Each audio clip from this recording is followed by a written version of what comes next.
Salam dan bahagia untuk kita semua. Pada kesempatan kali ini, kita akan sama-sama belajar mengenai menyajikan berita inovasi yang menghibur. Di mana saja sih kita biasanya melihat sebuah berita? Dan apa sih berita itu? Biasanya kita dapat melihat berita pada koran berita yang sering beredar, atau bisa juga kita lihat pada siaran-siaran televisi.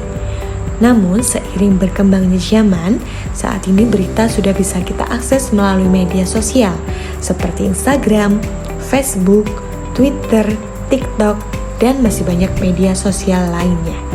Lalu, teks berita adalah teks yang menyampaikan kabar atau informasi mengenai peristiwa aktual dan faktual kepada masyarakat. Tujuan teks berita untuk memberikan informasi terkini, membantu masyarakat untuk lebih waspada, serta sebagai dasar pengambilan keputusan. Faktual sendiri artinya berita yang disampaikan berdasarkan fakta. Aktual sendiri memberitakan hal-hal yang baru saja terjadi atau sedang hangat dibicarakan. Dalam sebuah teks berita mengandung unsur 5W1H, atau jika dalam pelajaran bahasa Indonesia biasa kita sebut dengan adik Simba. A. Apa? Menjelaskan mengenai peristiwa apa yang sedang terjadi, di mana menjelaskan lokasi kejadian, kapan, menjelaskan tentang waktu kejadian peristiwa tersebut, siapa, menjelaskan siapa saja yang terlibat dalam kejadian tersebut, mengapa, menjelaskan alasan bagaimana peristiwa itu terjadi, bagaimana menjelaskan runtutan peristiwa tersebut terjadi. Selain unsur adik Simba, untuk teks berita sendiri mempunyai ciri-ciri masing-masing. Berikut ciri-ciri teks berita. Yang pertama, faktual, berarti suatu kejadian yang bersifat nyata atau benar-benar terjadi. Kedua, aktual, berarti kejadian yang bersifat baru, terkini, atau sedang hangat dibicarakan. Yang ketiga, unik dan menarik. Unik berarti setiap wartawan atau portal penyedia berita memiliki editorial, redaksi, hingga diksi yang khas. Menarik berarti menyajikan fakta aktual yang diinginkan oleh masyarakat. Lalu, berpengaruh bagi masyarakat luas. Teks berita harus memberikan pengaruh bagi kepentingan orang banyak. Selain itu, memuat waktu dan tempat kronologi kejadian. Bersifat objektif karena tidak dipengaruhi oleh opini. Yang terakhir, menggunakan bahasa baku, sederhana, dan komunikatif.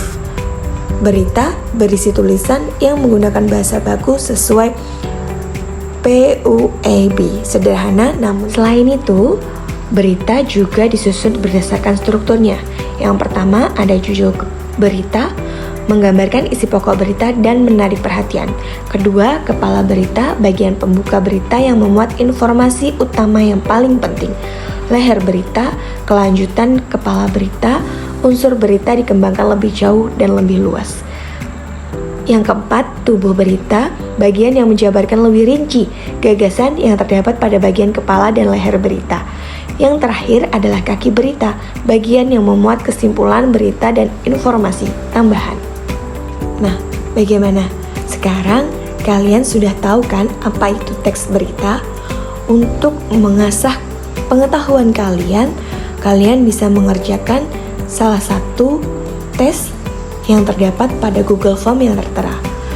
Pada Google Form tersebut ada sebuah bacaan pesawat terbang seharga 400 miliar buatan RI makin laris manis.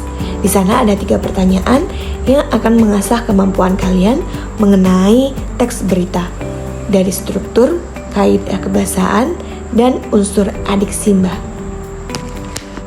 Berikutnya, untuk meningkatkan pengetahuan kalian, sebelumnya kalian sudah mengerjakan di bagian teks. Untuk yang berikutnya, kalian diminta untuk menuliskan sebuah teks berita berdasarkan video yang saya tampilkan.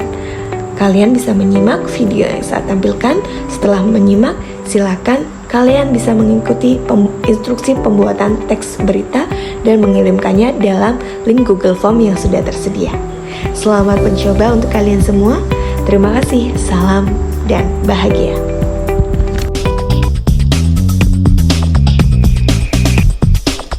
Anda tentu suka bermain game. Ya, di saat masyarakat menjalani pembatasan sosial berskala besar di rumah, industri kreatif aplikasi dan games mencatat pertumbuhan positif. Salah satu pengembang game lokal seperti MainGame.com punya cerita manis di balik suramnya pertumbuhan ekonomi kuartal 2 tahun 2020. Bahkan anak sekolah sampai pegawai negeri dan intinya seluruh jajaran masyarakat balik stay at home itu membuat pedagang game gitu ya, yang apalagi yang online itu memang ada sedikit rezeki lah, di mana meningkatnya yang download, meningkatnya yang bermain, dan juga akhirnya yang spending pun mungkin juga terbantu gitu. Jadi kalau dilihat dari MainGame.com sendiri, data kita 13 kali lipat dari omset dari Januari sampai ke Mei.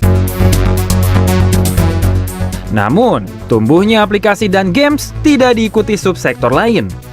Berdasarkan data Kementerian Pariwisata dan Ekonomi Kreatif atau Parekraf, sejak terjadi pandemi COVID-19, banyak usaha kreatif tutup sementara, seperti kuliner dan juga fashion.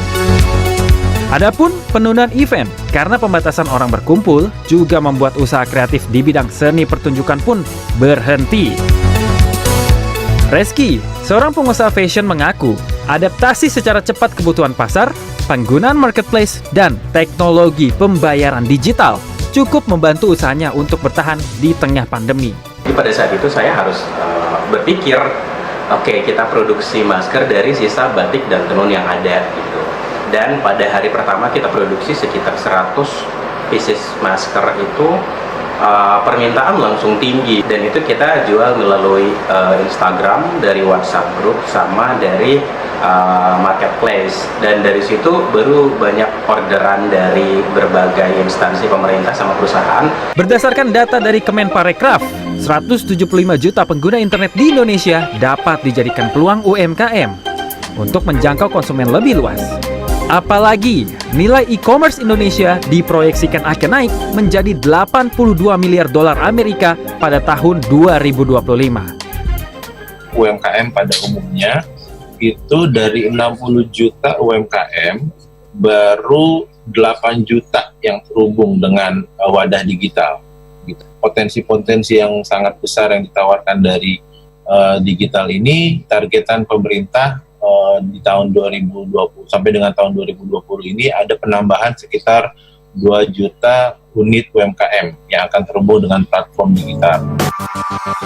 Sejak 14 Mei hingga 30 Juni 2020, Kementerian Pariwisata dan Ekonomi Kreatif melihat adanya penambahan 1.069.000 unit UMKM masuk ekosistem digital.